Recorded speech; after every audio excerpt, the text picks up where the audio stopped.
Well, hello YouTube, it's me, Fortmaster, and welcome back to another film theory reaction, and this is Arcane killed League of Legends. Yeah, so that's... What? That's all I can say on it. Because, you know, from what I've heard, League of Legends is still very popular, and Arcane was very popular. So, I mean, I can't see how that would make League of Legends, like, less popular. Again, it's one of those things where the title is saying something, but I have no idea what the train of thought to lead there possibly could be at all. So, because, I mean, it's not like because, I mean, you think back to, like, all of the bad, like, game adaptations that they've made, and none of them have, like, killed their respective games. Like, the first Mario movie didn't kill Super Mario Bros. Yeah, so I'm just, like, completely in the dark about what this video could be about, so, yeah, we should probably get this thing started then. So, yeah, of course, as always, original video is linked in the description if you haven't seen it for some reason. Corner video will lead to my game theory reaction, and yeah, with all that out of the way, let's get this thing started then, shall we? Arcane might be one of the most important shows that Netflix has ever made, not because it was a huge success or a video game adaptation that was actually good, but because it's forever changed the League of Legends franchise. Yeah, the League universe will never be the same because of this show, all because Arcane just spelled doom for countless worlds within it. Hello, Internet! Welcome to Film Theory, the show that's gonna take you to Brazil. So, you guys excited for Arcane Season 2? I know I am. Oh, when yeah, this show they did first hit our announce that, television didn't screens they? a couple Right. years ago, I was absolutely hooked by its storytelling and art style. Fun fact, we here at Theorist have actually been trying to think of a good Arcane theory since that first season, but just never had a really good excuse to sit down and craft one. But of course, that all changes today. If you don't know, Arcane is a Netflix series based on the gargantuan titan of gaming, League of Legends, developed by Riot Games. It covers the stories of sisters Vi and Jinx as they deal with the underworld of the Twin Cities, Piltover, and Zaun, and the scientist-turned-politician Jace as he grapples with the destructive potential of his invention, Hextech. Along with Fallout, The Last of Us, and Cyberpunk Edgerunners, Arcane is commonly cited as one of the best video game to television adaptations out there, which surprised a lot of folks. Like, League of Legends isn't exactly known for its groundbreaking story, but Riot believed in this project, and they let it cook. Not gonna lie to you, loyal theorists, this is one of those weird episodes where it definitely feels like we're straight up just taking a toy off of game theory shelf, because boy oh boy, we are definitely talking a lot about League lore today, which is why I wanted to bring on a special guest for today's episode, a summoner who knows League of Legends inside and out, the only gamer I trust in this situation. It's not gonna be Tom. It's not gonna be Tom. Who's it gonna be? Who's it gonna be? Santi.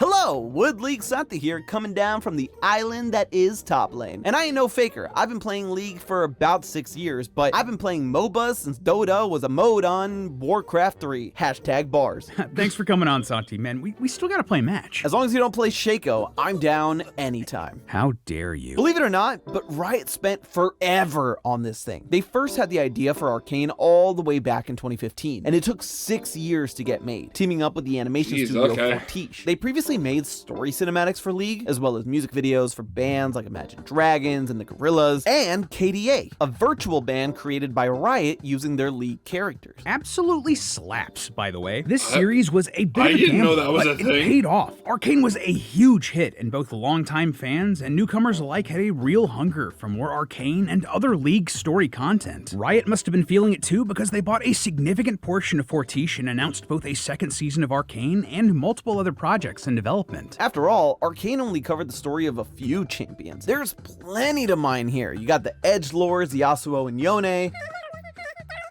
And I know I personally wouldn't mind seeing a series about Silas wrecks me in mid lane, but that would be a great story to watch. Yeah, okay, I'm gonna be completely honest here. I never watched Arcane. I mean, granted, again, I've heard, like, so many good things about it, and, you know, yeah, if people like it, you know, good for them. I just never watched it because I've never really been into League of Legends. I know a friend of mine, if you go back far enough on my channel, you've seen me play videos with her. I know she's a real, wait, was it League of Legends or Dota that she was really into? I think it was League of Legends. But yeah, I've never really been a really big like MOBA player, like in League of Legends or Dota or stuff like that. So all of this, I'm very much fish out of water territory here. It's actually why I wanted to talk about Arcane today. See, moving forward, this sort of show is going to be a huge deal, not only for Riot Games as a company, but for League of Legends as a universe. Sure, it's changed the way people look at League as a game, but when you look at the lore of the Runeterra universe and where Arcane fits into it, Arcane may be the most consequential thing to ever happen to the League of Legends multiverse, and some of it may be completely destroyed as a result. Get ready to jungle, loyal theorists. We're about to gank the lore.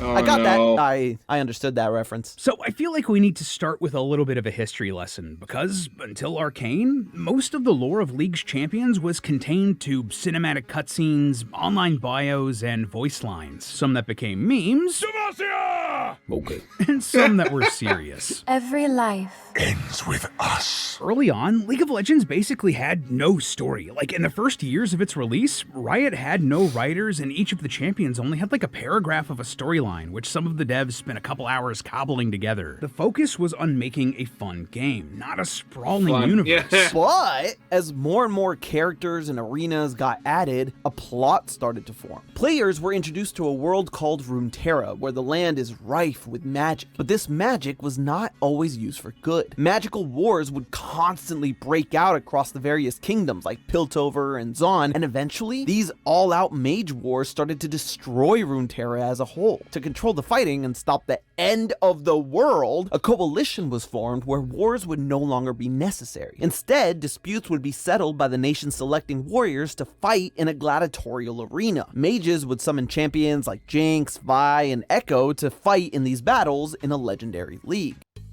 Okay, so that's how they're working this in. Okay. But they showed the picture of like the list of champions, and again, that's part of the reason I don't play MOBAs. There are just so many characters. That's also part of the reason why I stopped playing Overwatch, was they just kept adding new characters and stuff like that. Actually, how many characters are in League of Legends? 169! Okay. And it has been 18 days since the last new champion has been released. Okay. So, yeah, it's only assumed that that number is just going to keep going up. What are we, some kind of League of Legends? Hated that. Moving on. If I ever meet you in real life, Lee, I will smack you.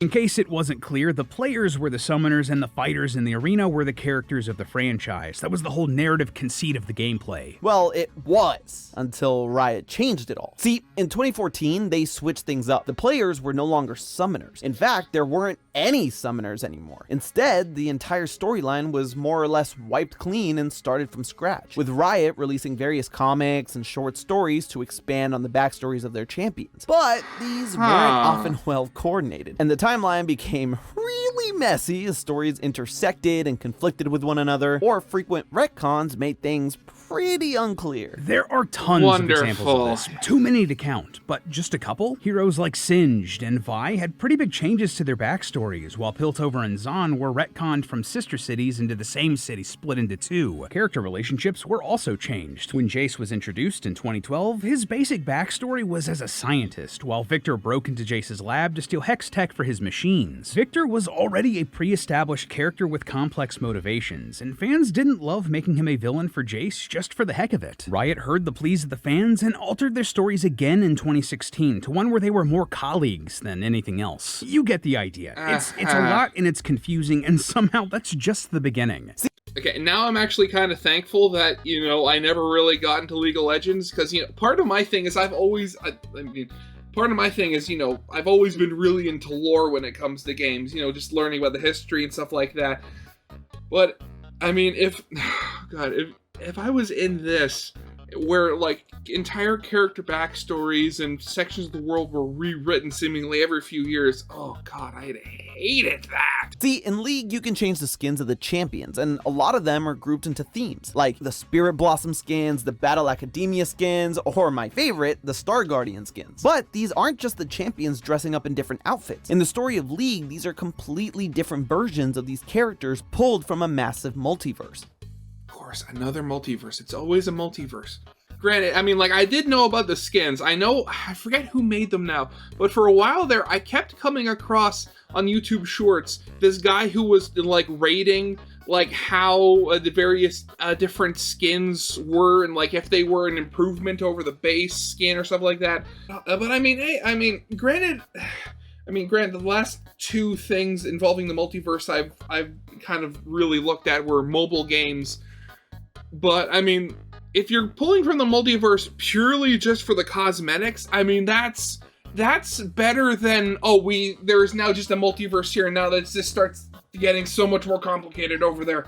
Ugh. Alternate realities that are entirely different from the world of Arcane and Runeterra. They get really weird and experimental and really fun. Some big examples? We mentioned earlier that Riot has a K-pop group called KDA featuring many of their champions as musicians. Well, this actually encompasses an entire universe called Riot Records, with multiple groups like Pentakill, True Damage, and Heartsteel, all of which have real-world music you can listen to. You gotta love the cross-promotion. Oh, there's God, the Sailor okay. Moon-inspired universe of Star Guardian, the high school drama of Academy, the untamed western of High Noon, the mythical afterlife of Spirit Blossoms, the vomit-inducing cuteness of cats versus dogs, and on and on and on. And all of these universes are under threat from the universe-destroying force known as the Void, or similar monstrosities like the Darkstar, who want to consume the entire multiverse. They're such a big threat that they're actually kind of like the main villains of League of Legends IP, with multiple in-game events revolving around the Void. As you can tell, it's a Okay, lot. makes Fans sense, weren't makes even sense. sure what was the old lore and what was the new lore, making it super hard for them to jump in and keep track of their favorite champions and become invested in any of the stories. There are entire YouTube channels dedicated to trying to explain all of this, so you can see why Riot might want to simplify things.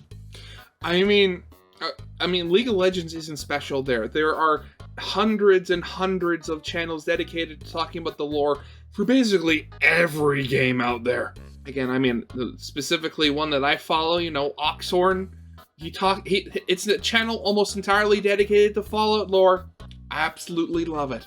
Enter Arcane, and it taking this complicated, fragmented universe with plot lines all over the place and telling a simple, cohesive story. If you're new Just to a League few and want to characters try to instead of learn the more about a single 169. hero, gone are the worries about trying to track down which comics or website blurbs to tell you what you need to know. Gone is the temptation to dive into all of these alternate universes right off the bat, or worry about what the Void or the Darkstar means for the wider League of Legends franchise. You can just watch the show and you'll get it, enough to hop into the game and try out Jace, or Vi, or Jinx, Or even Heimerdinger if you're feeling annoying. Now, that's all well and good, but with Arcane Heimerdinger, coming out, I have one heard of him question before. did start popping into every League fan's mind. Sure, the show was great, but was it canon? See, despite simplifying everything, the lore of these characters that we see in the game differs greatly from what we see in the show. An example, in Arcane, the character Victor has an illness which drives him to further technology, even at great risk to himself and others around him. He doesn't mean to hurt the people he cares about, but his life is literally on the line, and he grows increasingly desperate in his experiments. This guy? No, that can't. But compare that with League's Victor. He's an idealist devoted to improving humanity at any cost, to the point of obsession, and sees technology as a means to that end. By the time we play him in League, he's more machine than man. Still can't fix all your flaws. These differences also extend to relationships between characters, like Victor and Jace. Like we mentioned earlier, in the game's more recent lore, they work together to improve Piltover, but would often disagree on how to do it, to the point that they, quote, never truly became friends. Compare that to Arcane, where Jace and Victor still work together, but are also quite close. Victor saved my life once. Now he needs me, and there's nothing I can do. He's like my brother. That's not what you say about somebody that you, quote, never truly became friends with. And Okay, I was going to try to say something. It's like, they skipped over friends and became brothers, but yeah, that sounded really stupid. Again, I hate stuff like this. I'm so happy I never got into League now, because stuff like this would have driven me absolutely insane. this is just one example of the differences Arcane created between its versions of the characters and League's. So which do we follow? Which versions of these characters are the true versions? Well, Riot was quick to make a decision, ruling that Arcane is now the new canon for League of Legends, and it's gonna build off of that moving forward. And why wouldn't they? Arcane made Imagine Dragons canon in the League universe. Yes, Oh god, really. Potentially really? Linkin Park too. What a world. Anyway, Riot pretty much much laid down the law right here. When Jeremy Lee, the former executive producer of League of Legends, explained that both Arcane and League are part of the same Runeterra canon. And according to Laura DeYoung, Riot's vice president of IP development, they're doing this because over the years, we've introduced inconsistencies that have woven their way into the storytelling and the world building of Runeterra. Going forward, we don't believe that's the right approach, because that kind of fragmentation makes the world feel less believable. They want you to... It was the world being unbelievable the biggest issue there? Again, the corporate HR speak in this. to know that moving forward, if you see something related to League of Legends, it's all part of the same story. And this isn't theoretical. We're already seeing that pay off in changes for characters and lore in the series. When talking about the creation of Hextech as it related to one of their champions, Andre Van Roon, head of League Studio, said, Skarner's old lore, and that of a few other associated champions, doesn't mesh with the creation of Hextech revealed in Arcane, which is the origin for Hextech and the unified canon going forwards. The interpretation of Hextech as seen in Arcane is the one they consider canon, and they're changing other parts of the world to fit it. But hey, it makes sense. Apparently Hextech used to be extracted from giant scorpions? Yeah! That was the lore, and it was awesome! Basically, from now on. I mean, what's the problem with giant scorpion-fueled magitech? I mean, that's what gives a setting its unique bite. If you take that away, I mean, what do you have? Just another floating crystalline ball, because there's so many. Everything Riot makes in the world of Runeterra is going to have to share that consistent story started in Arcane. This show is suddenly the most important thing to the entire universe of one of the most popular games on the planet. Amazing what universal critical and audience acclaim and hundreds of millions of views can do, isn't it? Regardless, so how's this going to kill League of Legends? This is going to have a huge impact outside of just some League of Legends trailers and short stories on their websites. Like just this past week, Riot revealed that their newest hero in League was Ambessa, a character that first appeared in Arcane. Plus, Riot has recently explored various single-player and story-focused spin-off games like Ruined King, Mage Seeker, and Convergence, all of which need to fit into this narrative now. They're currently making a massively multiplayer role-playing game like World of Warcraft set in the League of Legends universe, which will need to slot in neatly too. Even weirder efforts like... Okay, you know, I just gotta pause here for a second. I can't help but feel just a little sorry for these studios. Of course, you know, Riot here, they have their cash cow. They've had League of Legends for going over a decade now. It's still going strong. But it's the fact that everything they make now seemingly has to, like, fit into this. Like, I felt kind of the same, like, watching Mojang when developing Minecraft. And... like, they've tried making other games, but they've all, like, tried to connect with Minecraft. With, like, Minecraft Dungeons, there was Minecraft Earth, there was what was the third one? Minecraft Legends, yeah. All these things that, you know, they're trying new ideas, trying to, like, and trying new things, but they're all, like, being created in the same universe where... I mean, on the one hand, that's a good thing. You're expanding the universe, you're being able to tell new stories and give new experiences in that said universe that the original MOBA couldn't. But at the same time, I can't help but feel a little sorry for, like, the writers and stuff like that, where they're having to work everything, all of these new games, all these potentially new experiences, and they might... I mean, granted, I'm speaking for them here. But I can't help but feel that they might be a little more limited now that they're having to create everything. Each one of these new experiences all fit into the same universe. They all have to be connected. When you could have potentially maybe even produced a new IP by producing something original, while now just everything has to be League of Legends. I mean, going to, like, more indie devs... I mean, they're called Joey Drew Studios now, you know, the people who make Bendy and the Ink Machine and all that.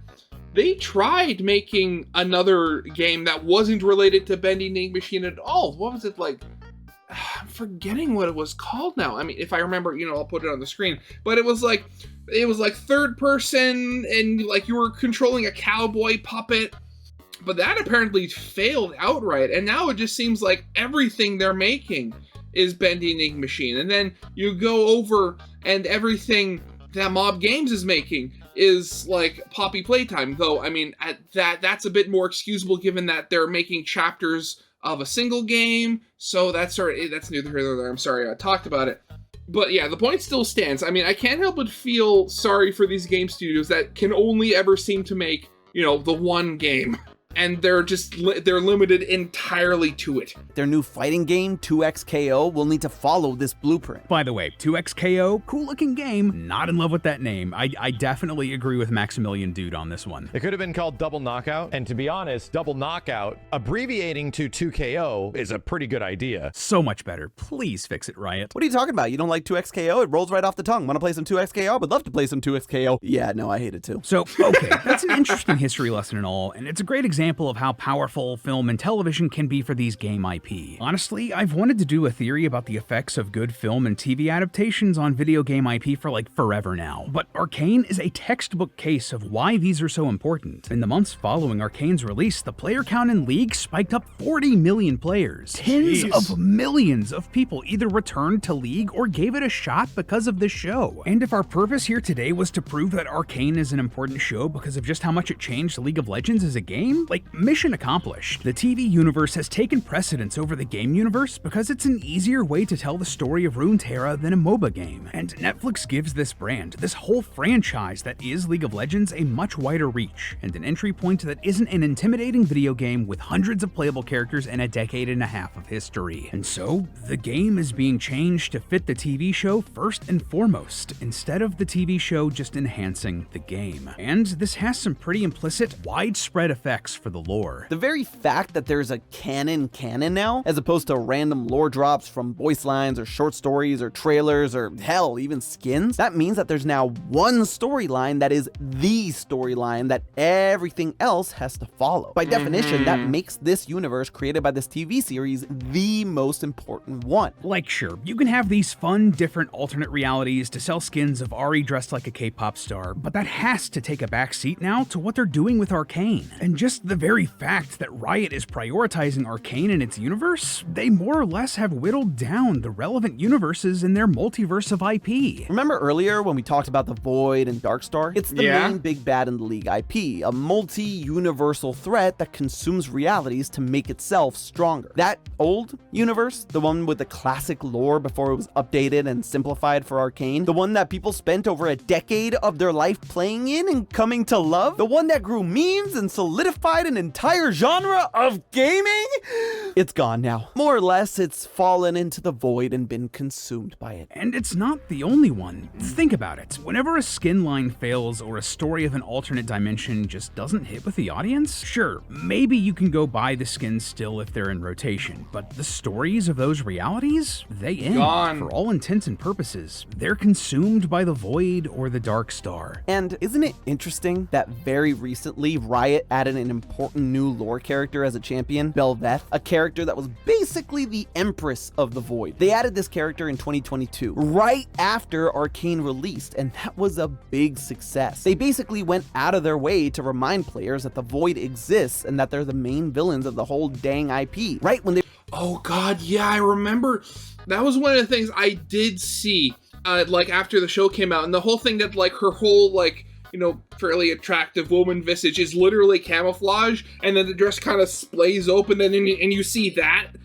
Oh, it's an evil space anglerfish. Ooh, I love that concept. They were rebooting their storyline and getting rid of the old lore. Getting rid of older worlds, allowing them to get eaten by the void that is irrelevance. All so they can focus on their new TV-led universe. Yep, Riot's little experiment on Netflix was a huge success, no doubt, enough that it has changed League of Legends forever. Arcane may very well be the best thing that's ever happened to the League of Legends IP as a franchise, and the worst thing that's ever happened to the universes in its lore as the void threatens to consume the ones left behind. Guess they just need to be better. GG. But hey, that's just a theory. A film theory. And cut. Oh god, that's... Okay, when you say it out loud like that, that's really sad. Because, granted, this is probably just me being used to the whole way, FNAF has done with its, extra, real-world material, where the game's lore has always been taken precedence, but like the books and stuff like that have always just been, oh, parts of this can be real and can be used to figure out the game lore, but you know, they're completely separate. But the idea that, you know, the lore that, again, people have spent a decade with at this point is just thrown out the window because of a TV show. Oh, that's sad. That's really sad. Well, again, really happy I never put myself through that. But yeah, so that'll be it for now, unfortunately. So yeah, of course, as always, original video is linked in the description if you haven't seen it for some reason. Corner video will lead to my game theory reaction, and yeah, we'll hold that out of the way. I hope you guys liked. If you did, leave a like, subscribe if you have not, and I'll see you guys next time. Goodbye.